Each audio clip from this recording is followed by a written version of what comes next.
Hello everybody, hi, I'm Jean. I'm going to talk to you about KPI, especially about discipline.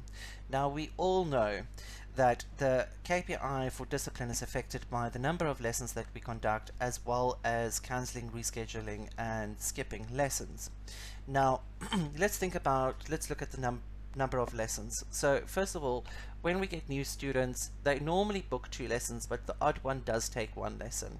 So when we do the introductory lesson, that's when I talk to them and say to them, due to their goals, what that they'd like to achieve, I would recommend 2 or 3 lessons per week, or a back-to-back, which is a 100-minute lesson.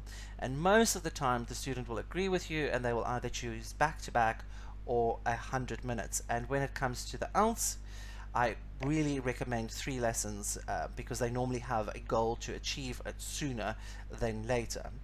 And then also, we know that students can skip or cancel a lesson, so the best is when we do the introductory lesson is to mention to the student that they can contact you directly, because you're in charge of your own schedule. Therefore it's easier if they talk to you via Skype or even WhatsApp, and then you guys can come to some conclusion or solution that will suit both of you. Therefore your student doesn't get marked down, or you don't lose a KPI percentage point because you're rescheduling or putting the student on vacation.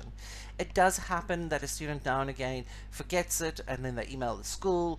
Then all you do is just remind them when you see them again to say, please rather email me, because I'm in direct charge of my own schedule, therefore it's just easier that way. And then most of they do understand, and then they stick to that, and therefore you can keep that percentage higher. And also when it comes to homework, so you'll have some students that have really busy schedules, that travel a lot. So just back onto rescheduling. So if you know that your student has a lot of business trips, they do quite a lot of traveling, then once a week I actually talk to my students and I say, oh, so what is your plans for the week? And then we talk about if they are going on a business trip, then I would suggest either a offline lesson, and I'll explain it to them, and as well as to put them on vacation for that time if they can't have an online lesson because they're not sure about the internet connection or whatever the problem might be. And they would agree to either the offline lessons or to be put on vacation, or they'll continue and just let you know whether there's going to be a problem that day, and if there is, then you can just move the lesson or put them on vacation for that day. Therefore your KPI also doesn't get affected. And then when it comes to homework, now, so, like I said, some students are really busy, they have very busy full schedules, but yet they would like to advance in their level. And we all know the importance of homework. So what I do is I send them short little articles where I give them the exercise to read the article and highlight the vocabulary that they don't know. Then we discuss that vocabulary in class and we get to use it.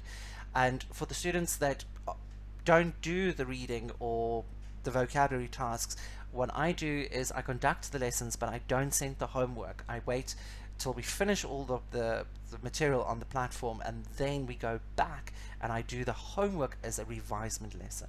So I hope my little video helps. Bye bye.